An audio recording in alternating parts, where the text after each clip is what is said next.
आपने ठंडाई भी बहुत बार पी होगी और कुल्फी भी घर पे बनाते ही रहते होगे, पर क्या आपने कभी ठंडाई वाली कुल्फी बनाई है? ये कुल्फी बहुत ज़्यादा टेस्टी है, इतनी ज़्यादा कि आपने एक बार बना लिया, आप इसे बार-बार बनाओगे।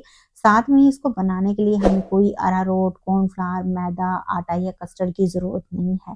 तो बहुत सिंपल से मेथड से ये कुल्फी बनेगी, सिर्फ़ दूध के साथ में हम बनाने वाले हैं और कुल्फी आप देख ही रहे हो, बहुत ही ज़्यादा क्रीमी और बहुत टेस्टी कुल्फी बनी है। तो उम्मीद रखती हूँ आज की रेसिपी आपको पसंद आएगी। तो चलिए फिर बनाते हैं। तो ठंडाई कुल्फी बनाने के लिए सबसे पहले हम आँच पे कढ़ाई रखेंगे और इसके अंदर 1 लीटर दूध डालेंगे।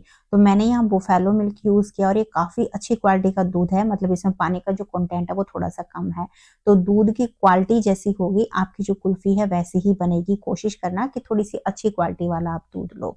फिर भी अगर आपके पास पतला दूध है तो आप यहाँ पर करीबन 3 से 4 चम्मच मलाई एक्स्ट्रा डाल देना, तो भी आपका काम बन जाएगा। अब जो भी हम ये दूध ले रहे हैं ना, इसमें से आपने करीबन पौना या 1 कप के आसपास दूध बचा लेना है, इसको हम आगे यूज़ करेंगे। अब इस दूध को हम तेज़ आँच पे एक उबाल आने देंगे, बीच में हल्का-फुल्का आप चलाते रहना ताकि जो दूध है वो तली पे लगे नहीं। अब जब दूध में उबाल आना शुरू हो जाए, उसके बाद आँच को हम मीडियम या फिर लो टू मीडियम के बीच में कर देंगे और इसे अच्छे से पकने देंगे। और जब तक हम दूध को पका रहे हैं, हम साथ में ही इंस्टेंट ठंडाई पाउडर भी बना लेंगे। इस पाउडर को बनाने के लिए सिंपल हमें कढ़ाई में डालने हैं 4 टेबलस्पून बादाम, 3 टेबलस्पून पिस्ता, मेरे पास छोटे वाले पिस्ता हैं, अगर आपके पास बड़े वाले पिस्ता हो तो आप वो भी ले सकते हो। 1 टेबलस्पून डालेंगे सौंफ, 1 टेबलस्पून ही साबुत वाली काली मिर्च ऐड करेंगे, साथ में ही 2 टेबलस्पून डालेंगे मगज के बीज, 2 टेबलस्पून ही यहाँ मैं ले रही हूँ खसखस, करीबन 7 से 8 हरी इलायची डालेंगे और करीबन 3 से 4 टेबलस्पून डाल देंगे गुलाब की पत्तियाँ। मेरे पास यहाँ ताज़ा गुलाब की पत्तियाँ हैं, अगर आपके पास सूखी गुलाब की पत्ती हो तो आप वो भी ले सकते हो।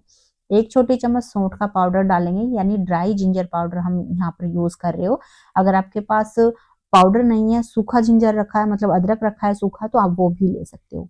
अब इन सभी को हम धीमी आंच पे थोड़ा-सा सेक लेंगे ताकि इनके अंदर की जो नमी है वो खत्म हो जाए। इससे जो हमारा ये पाउडर बनेगा उसकी शेल्फ लाइफ बढ़ जाएगी, हम लंबे टाइम तक उसको स्टोर कर पाएँगे। साथ में ये थोड़े से क्रिस्पी हो जाएँगे जिससे इनको पीसने में हमें आसानी होगी। इनको सेकते समय आपने ध्यान रखना है आँच बिल्कुल धीमे पर ही रखनी है और इसको लगातार चलाते हुए ही सेकना है ताकि जो नट्स वगैरह हैं वो जले नहीं और अच्छे से सिक भी जाएँ। अब अगर आपको ये वाला प्रोसेस नहीं करना है तो सिंपल इन सारी चीज़ों को आप कम से कम 1 से 2 घंटे के लिए धूप में रख दो, तो भी जो आपके ये नट्स हैं वो अच्छे से सूख जाएँगे। अभी यहाँ पर आप देख रहे हो कि जो नट्स वगैरह हैं ये सारे हल्का-सा इनका कलर चेंज हो गया, साथ में यहाँ बहुत अच्छी खुशबू आने लगी है और आप देख रहे हो गुलाब की जो पत्तियाँ वो बढ़िया से ड्राई हो गई हैं। तो बस इससे ज़्यादा इनको सेकने की ज़रूरत नहीं है, आँच को हम बंद कर देंगे और इसे बिल्कुल अच्छे से ठंडा होने देंगे। जब ये बिल्कुल बढ़िया से ठंडा हो जाए उसके बाद हमें लेना है जार और ये जो सारी चीज़ें हैं इसके अंदर डाल देंगे। साथ में ही इसके हम डालेंगे आधी छोटी चम्मच जायफल, अगर आपके पास टुकड़ा हो तो सीधा आप टुकड़ा भी ऐड कर सकते हो इसके अंदर और 3 टेबलस्पून डाल देंगे मिल्क पाउडर। मिल्क पाउडर डालने का फ़ायदा ये होगा कि जिस भी रेसिपी में आप ये ठंडाई पाउडर यूज़ करोगे वो और भी ज़्यादा क्रीमी और रिच बनेगी। तो बस इसको ढक्कन लगाकर हम पल्स मोड पर पीस लेंगे, यानी कुछ सेकंड आपने चलाना है, बंद करना है, चलाना है, बंद करना है। इस तरीके से आप पीसोगे तो बहुत बढ़िया एक फाइन सा पाउडर मिलेगा। अगर आप तेज़ स्पीड पर इसको पीसोगे तो जो ये नट्स हैं वो अपना ऑयल रिलीज़ कर देंगे और ये पाउडर थोड़ा-सा गीला हो जाएगा। अब इसको पीसते समय आप इसको थोड़ा बहुत चम्मच से मिक्स ज़रूर करते रहना ताकि बढ़िया एक फाइन सा पाउडर हमें मिले। तो बस अब इसको पीसने के बाद ये हमारा इंस्टेंट वाला ठंडाई पाउडर तैयार हो गया है। अब इससे आप ठंडाई भी बना सकते हो, कुल्फ़ी, आइसक्रीम भी बना सकते हो या फिर कोई भी आप डेज़र्ट या मिठाई में भी इसको यूज़ कर सकते हो। अगर आपको ऐसी रेसिपी चाहिए तो प्लीज़ कमेंट बॉक्स में बताना, मैं आपके साथ ज़रूर शेयर करूँगी। अब जो ये पाउडर है इसको आप किसी एयर टाइट कंटेनर में डालकर फ्रिज में रखना, करीबन 2 से 3 महीने ये बिल्कुल भी खराब नहीं होता है। तो अब जो इंस्टेंट पाउडर ये हमने बनाया ना, इसी में से हम 3 टेबलस्पून पाउडर ये निकाल लेंगे और इसे डालेंगे दूध के अंदर जो हमने पहले बचा के रखा हुआ है और इसको अच्छे से हम इसमें घोल लेंगे। आप चाहो तो डायरेक्ट दूध में भी डाल सकते हो, पर उससे डालने से क्या होगा कि उस दूध के अंदर गुठलियाँ पड़ जाएँगी, फिर आपकी थोड़ी-सी मेहनत है ना वो बढ़ जाएगी। पर इस तरीके से अगर हम इसको यूज़ करेंगे ना तो जो ये घोल है वो अच्छे से दूध के अंदर मिक्स हो जाएगा, गुठलियाँ भी नहीं पड़ेंगी और हमारी मेहनत भी थोड़ी-सी कम लगेगी। बस अब ये जो घोल है ठंडाई पाउडर वाला, इसे हम दूध में डाल देंगे। अभी दूध में जैसे मैंने डाला, आपने नोटिस भी कर लिया होगा कि दूध की जो क्वांटिटी है पहले के मुकाबले हाफ हो गई है। तो अभी थोड़ा सा और इसको हमें पकाना है। तो इस स्टेज पे आंच को आप मीडियम पे कर देना और इसको लगातार चलाते हुए पकाते रहना जब तक कि ये अपनी क्वांटिटी से 1/3 नहीं रह जाता, ये बिल्कुल अच्छे से गाढ़ा नहीं हो जाता। इसको पकाते समय यहाँ मैंने 1 पिंच केसर भी ऐड कर दिया ताकि जो हमारी कुल्फी है वो और ज्यादा रिच बने। वैसे ये ऑप्शनल है, आप चाहो तो स्किप भी कर सकते हो क्योंकि ठंडाई पाउडर में हमने हरी इलायची भी यूज की है। अभी इसको पकाते समय हमें ध्यान रखना है कि करछी या स्पैचुला को हमें अच्छे से कढ़ाई की जो सरफेस है उस पर घिसाते हुए ही पकाना है, क्योंकि आपको पता है कि हमने इसमें भी ठंडाई पाउडर डाला है। तो जो ठंडाई पाउडर है उसकी वजह से दूध थोड़ा सा गाढ़ा होने लगेगा और जैसे ही दूध गाढ़ा होगा तो वो साइडों में और जो सरफेस है उसके ऊपर चिपकने लगेगा। तो इसलिए आपने अच्छे से इसको सरफेस पे करछी को चलाते हुए ही पकाना है और साइडों में जो मलाई चिपकेगी आपने उसको खुरच कर दूध के अंदर मिक्स करते जाना है। अब करीबन मैंने यहाँ 18 से 20 मिनट इसे कुक किया है और आप देख रहे हो दूध अच्छा खासा यहाँ पर गाढ़ा हो गया है। तो अब इसमें हम मीठा डालेंगे। तो मीठे के लिए यहाँ मैंने देसी खांड ली है 1/3 कप। आप इसकी जो क्वांटिटी अपनी पसंद के हिसाब से थोड़ी सी और बढ़ा भी सकते हो अगर आप ज्यादा मीठा खाते हो। अगर फीका खाते हो या फिर मीडियम खाते हो तो 1/3 कप बिल्कुल परफेक्ट है। अब अगर आपके पास देसी खांड नहीं है तो इसकी जगह आप चीनी या मिश्री या फिर बूरा या तगार कोई भी ले सकते हो। तो बस देसी खांड को डालने के बाद अब आपने 5 से 7 मिनट और इसे पका लेना है ताकि जो चीनी है वो थोड़ी सी मेल्ट होके कुक भी हो जाए। अगर हम चीनी को अच्छे से यहाँ पे कुक नहीं करेंगे तो इसकी वजह से भी हमारी जो कुल्फी है उसमें आइस क्रिस्टल बनने का थोड़ा सा डर रहेगा।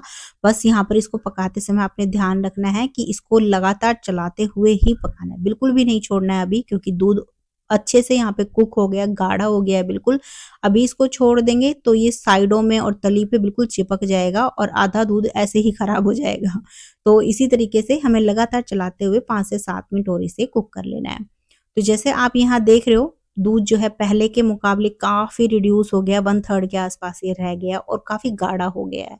इस तरीके की हमें बिल्कुल रबड़ी सा जो दूध है ये पकाना है, रबड़ी जैसा हो जाना चाहिए। अगर ऐसा होता है तो ही जो हमारी कुल्फी है वो बहुत ही ज्यादा बढ़िया बनेगी। अगर आपके जो दूध है वो थोड़ा सा पतला रह गया तो आप हल्का सा और कुक कर लेना।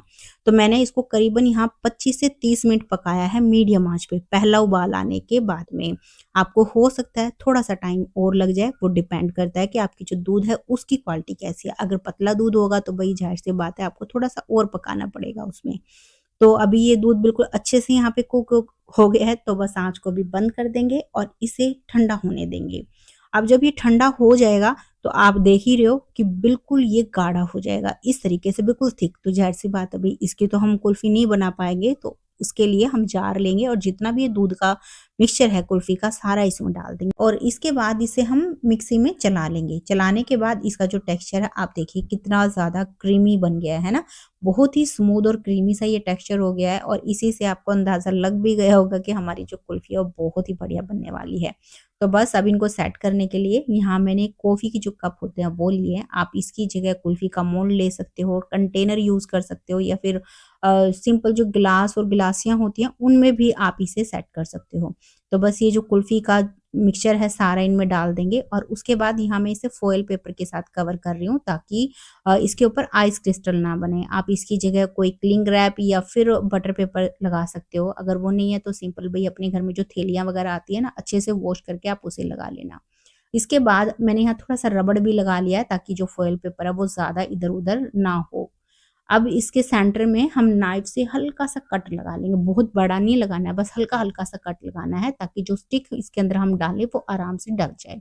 अब बस जो आइसक्रीम की स्टिक है ना वो इसमें डाल देंगे। अगर आपके पास है तो बढ़िया है, अगर नहीं है कोई बात नहीं। जो चम्मच होते हैं ना, चम्मच के बैक साइड आप इसके अंदर लगा देना, उससे भी काम चल जाता है।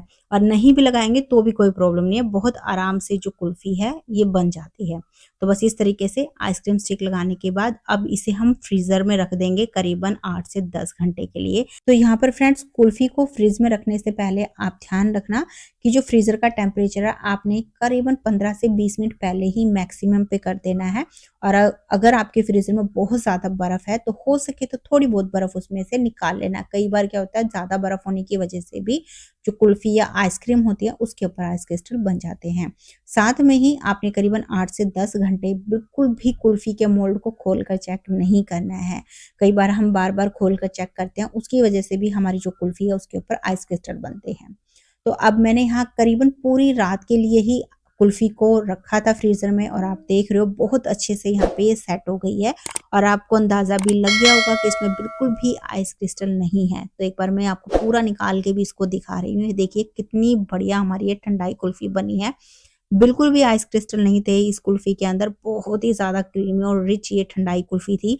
फ्रेंड्स अभी होली भी है और रमज़ान भी है, तो आप इसे ज़रूर बनाना, ये आपकी फैमिली और मेहमानों सबको बहुत पसंद आएगी।